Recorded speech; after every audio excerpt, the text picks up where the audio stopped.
शेतकऱ्यांच्या विविध मागण्यांसाठी क्रांतिकारी शेतकरी संघटनेच्या वतीने तहसील समोर 13 ऑक्टोबर रोजी दुपारी 12 वाजता क्रांतिकारी शेतकरी संघटनेच्या वतीने लोटांगण आंदोलन करण्यात आले। 9 ऑक्टोबर रोजी नांदुरा तालुका हा अतिवृष्टीमध्ये पूर्णतः बाधित दाखविण्यात आला होता। मात्र लगेच 10 तारखेला आलेल्या पत्रानुसार नांदुरा तालुका हा अंशतः बाधित दाखविण्यात आला। यामुळे शेतकऱ्यांना अतिवृष्टीची मिळणारी मदत ही तुटपुंजी मिळणार आहे, म्हणून नांदुरा तालुका हा पूर्णतः बाधित दाखविण्यात यावा। तालुक्यात चांदूर बिस्वा या भागात अतिवृष्टीमुळे पडझड झाली होती, त्याची अद्याप नुकसान भरपाई शासनाने दिली नाही, ती तात्काळ देण्यात यावी। शेतकऱ्यांना सरसकट आर्थिक मदत जाहीर करावी, पीक विम्याची रक्कम तात्काळ देण्यात यावी, या मागणीसाठी हे लोटांगण आंदोलन करण्यात आले। यावेळी कार्यकारी शेतकरी संघटनेचे भागवत मुंडे,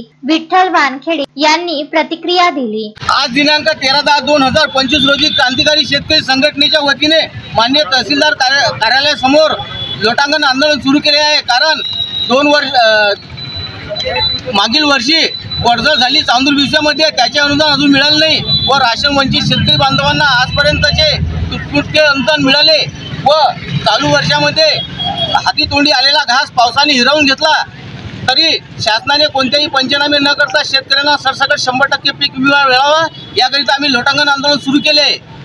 जय जवान जय किसान। रोजी नांदुरा तालुका हा पूर्णतः बाधित दाखवण्यात आला होता, पण तरी दुसऱ्या दिवशी 10 ऑक्टोबर 2025 रोजी परत एक शासन निर्णय काढण्यात आला, त्याच्यामध्ये नांदुरा तालुका अंशतः बाधित दाखवण्यात आला।